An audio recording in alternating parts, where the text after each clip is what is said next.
calling Fluidra. We're here to help you get the most of your pool experience.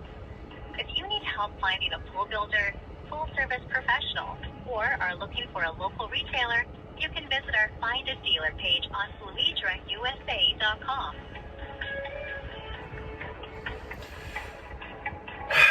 If I told you how long I've been on hold for, you'd never believe me.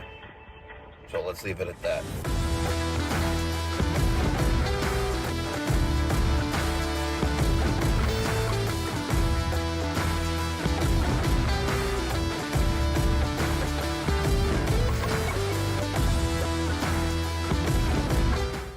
What's going on, ladies and gentlemen? Thank you so much for tuning in.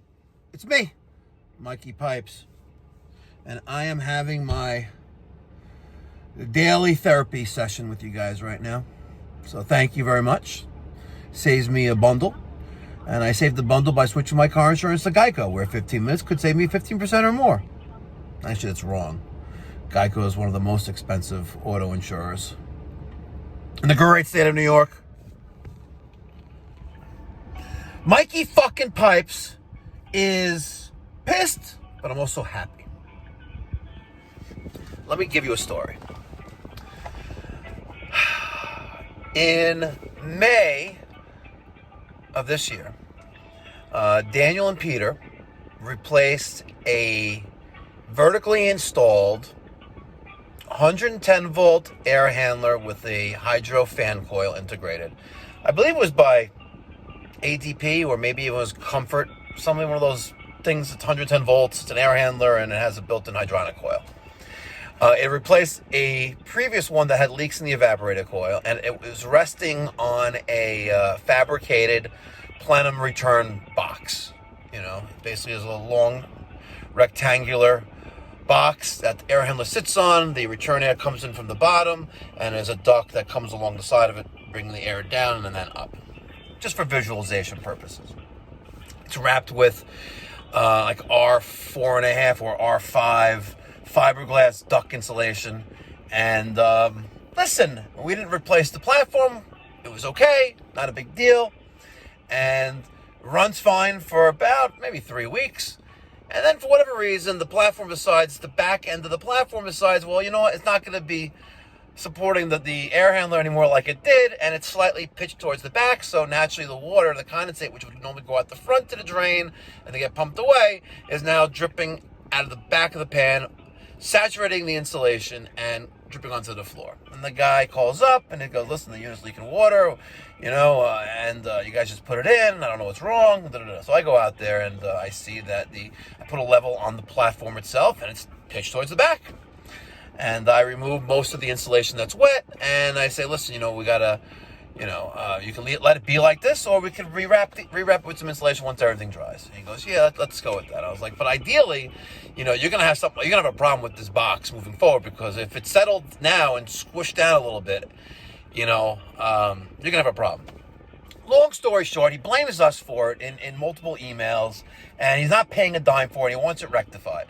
I also have another pending air handler order that's scheduled. Equipment has been secured, received by my company, and it's being installed on July 1st, Monday, July 1st. Today is the 27th of June, Thursday. So yesterday, Daniel goes out there and replaces puts new the bubble wrap on it. It's got an insulating value of R8, and this guy, who happens to be an engineer, by the way, he's a real fucking faggot dick, by the way. And it's mostly the engineers, but this guy's a real scumbag, and so is his wife. She acts like a real see you next Tuesday. Like they think they're above everyone else, right? Meanwhile, they're not. Okay? He's a real dick scumbag. He's just got this attitude, and he thinks he knows whatever he thinks he knows, and he thinks he's the best thing since sliced bread, but he's actually a total dick. And, you know, we're going back and forth with emails, and I'm maintaining my composure. I was like, okay, no problem, mister. I'm going to call him. Oh, yes.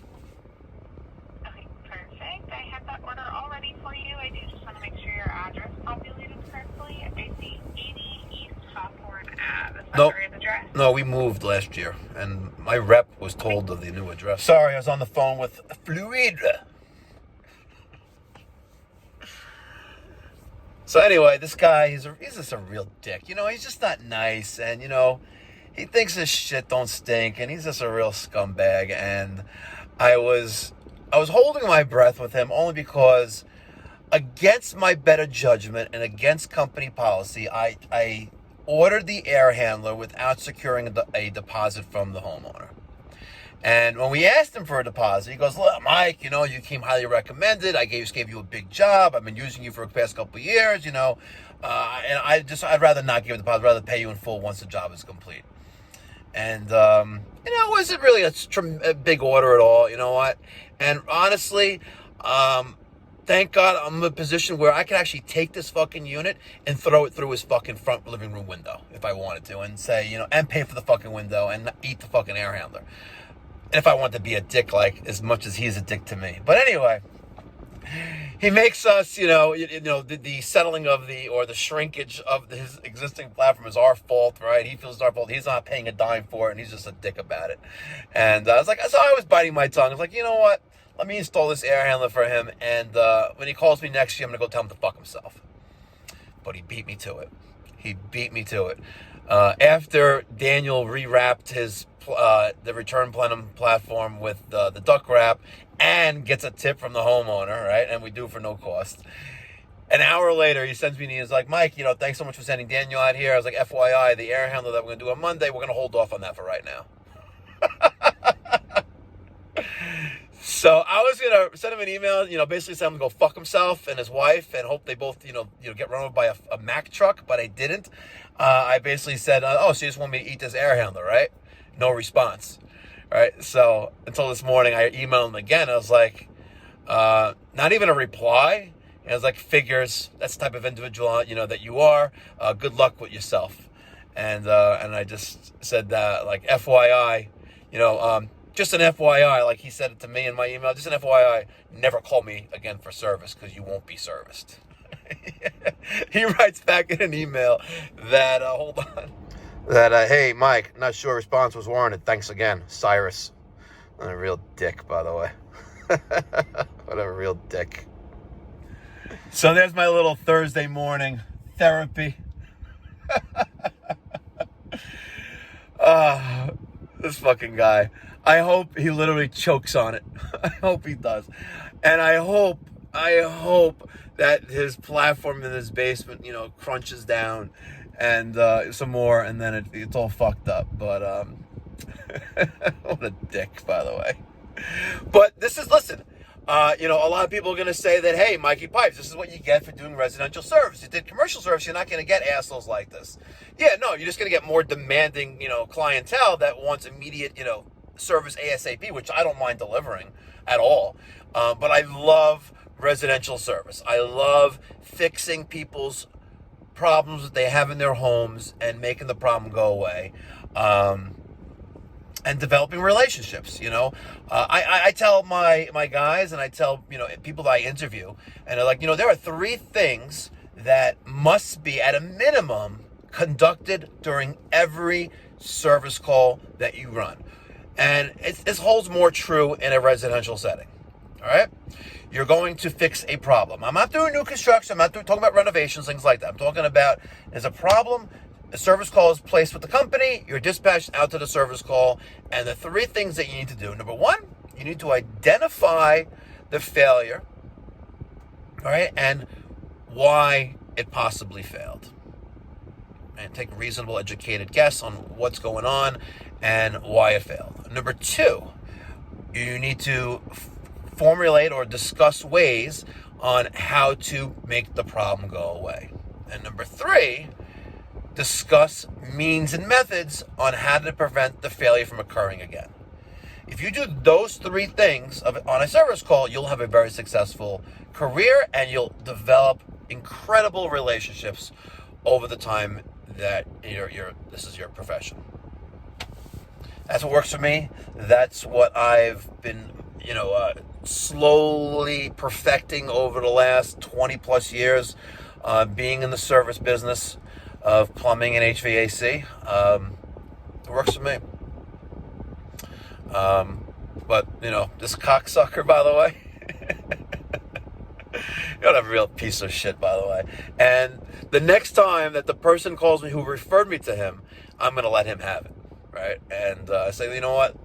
You pat yourself on the back for giving me this one nice referral, which you say was nice. Okay, we ran a couple service calls for him last year, this year, replaced his air handler because he didn't want to replace the whole system. And you don't make it sound like you're the best thing since sliced bread. I hear you. It was a referral, but the guy's a fucking dick, and you should drop him as well. And I should really come up with a platform, maybe like a website called like badcustomer.com, where why not? You have, the Better Business Bureau for businesses. You have, websites like ripoffreport.com that, you could post, your interactions with, businesses that you think, are not good. Why isn't there a website where, John Doe living at 123 blah, blah, blah street, is a scumbag, and let's blast him and make sure other people know, other contractors know before, you want to engage in a business relationship with this guy. I think that would be awesome. Badcustomer.com. If there's any web developers out there watching this right now, we should sit down and have a conversation. Maybe we can make a website similar to that where, you have an interaction with a bad customer, a deadbeat. Let's say you have a customer, the past couple times you've been there, they cancel it once you get to the front door, or, they make appointments over and over again and they keep canceling, and it's just a waste of time, and which will cost you more money. Or let's say someone bounces a check and, you have to take them to court and you have to sue them. Why isn't there a website called badcustomer.com where you can say, you know what? Fuck you, John Doe. You want to fuck me over? Well, guess what? Now, everyone's going to know that you're a scumbag. And I'm going to add, and I can add this guy, this public adjuster who's a CEO of a international engineering company with offices in Dubai, Shanghai, multiple offices in the United States, where I'm sure his own staff hate his fucking guts because he's a scumbag cocksucker. Have a great one, guys. Now I feel much better. I'm going to go run a service call.